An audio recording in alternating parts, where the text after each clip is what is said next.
Hello friends, মিঠুর পাকশালায় আপনাদের সবাইকে স্বাগত।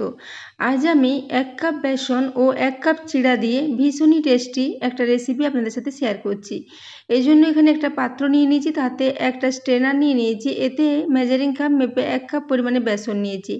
বেসনটাকে একটু চেলে পরিষ্কার করে নিচ্ছি। বেসনে অনেক সময় পোকা থেকে থাকে, সেজন্য বেসনটা একটু চেলে ইউজ করা প্রয়োজন। এছাড়া বেসনটাকে যদি এইভাবে চেলে নেওয়া হয়, তাহলে বেসনটা মাখার সময় কোনো রকমের মোটা দানা কিছু দেখা যাবে না, একদম খুব ভালো মতো স্মুথলি এটা মাখা যাবে। সেজন্য বেসনটাকে একটু এভাবে চেলে পরিষ্কার করে নিচ্ছি।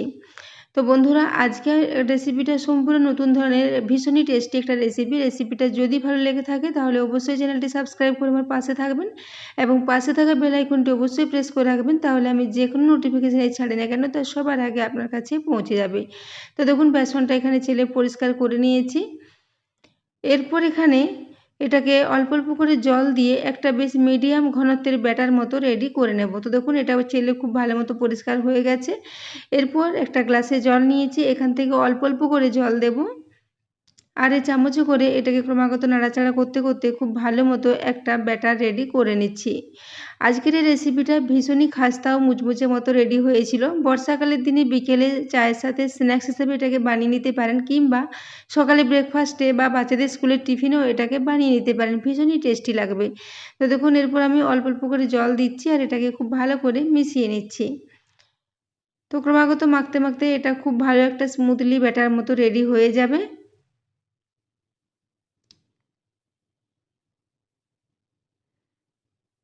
তো দেখুন, এভাবে এটাকে খুব ভালো করে মিশিয়ে নিয়েছি।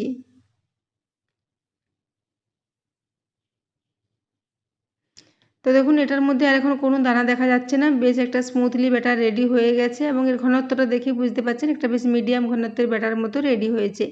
এরপর এটাকে সাইডে রেখে দিলাম। এদিকে ওই একই স্ট্রেনারে 1 কাপ পরিমাণে এখানে চিড়া নিয়ে নিয়েছি। চিড়াটাকেও চেলে পরিষ্কার করে নিয়েছি। এরপরে চিড়াটাকে একটু জল দিয়ে ধুয়ে নিচ্ছি। তো এখানে গ্লাসে করে অল্প অল্প করে জল দিয়ে চিড়েটাকেও খুব পরিষ্কার করে একটু ধুয়ে নেব। চিড়ের সাথেও অনেক সময় নোংরা থাকে, সেজন্য চিড়েটাকেও একটু ধুয়ে ব্যবহার করব। তো দেখুন, চিড়েটাকে ধুয়ে নিয়েছি, নিচের জলটা খুবই নোংরা বেরিয়েছে। এরপর জলটা ফেলে দিয়ে এই পাত্রের উপরেই চিড়েটাকে এইভাবে রেখে দেবো প্রায় 5 মিনিটের জন্য, যাতে চিড়েটা একটু ভালো মতো ভিজেও যায় এবং চিড়ের জলটা ঝরে যায়। তো এদিকে আমি যে ব্যাটারটা রেডি করে রেখেছি সেটা এখন নিয়ে নিয়েছি। তো ব্যাটারটা দেখুন খুব ভালো মতো এটা সেট হয়ে গেছে। এদিকে যে চিড়েটাকে আমি রেডি করে রেখেছি, চিড়েটাও এখন 5 মিনিটের মধ্যে জলটা খুব ভালো মতো ঝরে গেছে। এরপর এই চিড়েটাকে এই বেসনের ব্যাটারের মধ্যে নিয়ে নিচ্ছি। চিড়েটা এখন খুব ভালো মতো ভিজে নরম হয়ে গেছে। তো দেখুন, পুরো চিড়েটাকে এখানে এই ব্যাটারের মধ্যে নিয়ে নিলাম। এরপর চামচে করে চিড়েটাকে খুব ভালো করে আগে এর সাথে মিশিয়ে নিচ্ছি। তো বন্ধুরা, আজকের রেসিপিটা যদি ভালো লেগে থাকে তাহলে অবশ্যই বন্ধুদের সাথে একটু শেয়ার করে দেবেন এবং রেসিপি ভালো লাগলে একটা লাইক করতে ভুলবেন না। এরকম ধরনের ব্যাটার আপনারা বাড়িতে গেস্ট আসলেও বিকেলের দিকে চায়ের সাথে বানিয়ে নিতে পারেন, ভীষণই খাস্তা মুচমুচে এবং ভীষণই টেস্টি লাগবে। তো দেখুন, এইভাবে এটা ক্রমাগত নাড়াচাড়া করতে করতে চিড়েটাকে এই বেসনের ব্যাটারের মধ্যে খুব ভালো করে মিক্স করে নিয়েছি। এরপর এখানে আবারও কিছু উপকরণ দিয়ে দিচ্ছি। তো সবার প্রথমে এখানে দিয়ে দিচ্ছি একটা বড় সাইজের আলুকে গ্রেট করে, এইভাবে আলুটাকে পরিষ্কার করে ধুয়ে জলটা একদম পুরো নিগড়ে বার করে রেখেছিলাম, তো সেই আলুটা এখানে দিয়ে দিলাম। এরপর এখানে একটা বড় সাইজের পেঁয়াজকেও ছোট টুকরো করে কেটে রেখেছিলাম, সেই পেঁয়াজের টুকরোটাও এর সাথে দিয়ে দিচ্ছি। তো এইভাবে এই বেসনের মধ্যে চিড়ে, আলু ও পেঁয়াজ দিয়ে এই রেসিপিটা বন্ধুরা একদম পকোড়া মতোই টেস্ট আসবে। বাড়িতে এইভাবে পারফেক্টভাবে পকোড়ার মতো এই রেসিপিটা আপনারা অবশ্যই একবার ট্রাই করবেন এবং কেমন লেগেছে কমেন্ট করে জানাতে ভুলবেন না। তো এর সাথে দেখুন, 2টো কাঁচা লঙ্কা দিয়ে দিয়েছি, 1/4 টিস্পুন পরিমাণে হলুদ গুঁড়ো দিয়েছি, 1/2 টিস্পুন পরিমাণে ধনে গুঁড়ো এবং 1/2 টিস্পুন পরিমাণে জিরে গুঁড়ো। ওই সাথে এখানে স্বাদ মতো একটু লবণ দিয়ে দিলাম। এরপর এখানে টেস্টের জন্য দিয়ে দিচ্ছি 1 চা চামচ ভর্তি করে কালো জিরে। ওই সাথে 1.5 টিস্পুন পরিমাণে দিয়ে দিচ্ছি সাদা তিল। তিল ও কালো জিরে দেওয়ার জন্য এর টেস্টটা বহুগুণ বেড়ে যাবে। এরপর এখানে দিয়ে দিলাম 1 চা চামচ পরিমাণে কসুরি মেথি। এখানে কসুরি মেথির পরিবর্তে আপনারা ধনেপাতা কুচনো ব্যবহার করতে পারেন। আর বিশেষ কিছু এখানে লাগবে না। এই কটা উপকরণ দিয়ে রেসিপিটা ভীষণই খাস্তা ও মুচমুচে মতো রেডি হয়ে যাবে। এরপর চামচে করে সমস্ত কিছু খুব ভালো করে মিশিয়ে নিচ্ছি। তো চিড়েটাকে বেসনের ব্যাটারের মধ্যে দেওয়ার জন্য চিড়েটা আবারও অনেকটাই জল টেনে নিয়েছে এবং পুরো মিশ্রণটা দেখুন অনেকটাই বেশ ঘন হয়ে গেছে। এরপর প্রথমে এটাকে কিছুক্ষণ মিশিয়ে নেব খুব ভালো করে, তারপর খুবই অল্প পরিমাণে আবার একটু জল দেব, যেহেতু মিশ্রণটা অনেকটাই শুকনো শুকনো হয়ে গেছে। তো এই জন্য এটাকে আগে খুব ভালো করে চামচে করে মিশিয়ে নিচ্ছি।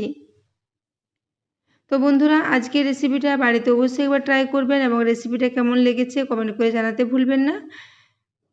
তো দেখুন এরপর এইভাবে এটাকে খুব ভালো করে মিশিয়ে নেওয়ার পর এখানে আবারও প্রায় 2 চামচ মতো একটু জল দিয়ে দিলাম। এরপর জলটা দেওয়ার পর আবারও খুব ভালো করে এটাকে একটু মিশিয়ে নিচ্ছি। এটা খুব বেশি ব্যাটার মতো রেডি হবে না, বেশ একটু একদম পুরো ঘনত্বের ব্যাটার মতোই থাকবে, একটু বেশ মাখো মাখো। তো দেখুন এরপর এটাকে এইভাবে করে ক্রমাগত নাড়াচাড়া করে মেখে নিচ্ছি। তো দেখুন এভাবে একটা বেশ ঘন মতো এটাকে রেডি করে নিয়েছি।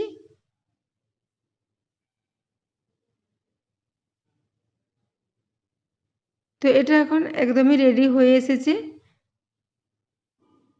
তো দেখুন এর মিশ্রণটা এরকমভাবে তৈরি করেছি যাতে চামচ থেকে নিয়ে 1 চামচ নিলে সহজে এটা চামচের থেকে পড়ে যায়। তো দেখুন এই মতো করে এটাকে রেডি করে নিয়েছি।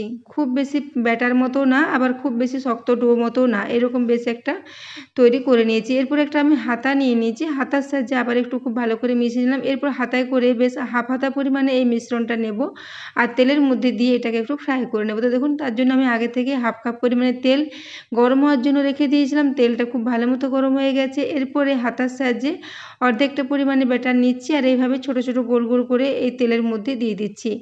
এইভাবে তেলের মধ্যে দিয়ে এগুলোকে ফ্রাই করে নিলে একদম সিঙ্গাড়া পকোড়ার মতোই এটার টেস্ট আসবে। যেহেতু বেসনের সাথে পেঁয়াজ দেওয়া আছে, কালো জিরে দেওয়া আছে, এর টেস্টটা ভীষণই ভালো মতো রেডি হয়েছিল। তো বন্ধুরা, আজকের রেসিপিটা অবশ্যই আমার বাড়িতে ট্রাই করবেন। তো দেখুন এরপর এখানে ফ্রাই প্যানের মধ্যে 3টে করে দিয়ে দিলাম। এই একইভাবে 3টে করে আমি 3 বারে প্রায় 9টা মতো নাস্তা এখানে আমার রেডি হয়েছিল। তো দেখুন এরপর উপর থেকে একটু গরম তেল দিয়ে দিচ্ছি, তাহলে উপরটাও খুব তাড়াতাড়ি শুকিয়ে আসবে। তো এইভাবে গ্যাসের ফ্লেমটা মিডিয়ামে রেখে প্রথমে নিচের দিকটা 2 মিনিটের জন্য একটু ফ্রাই করে নেব।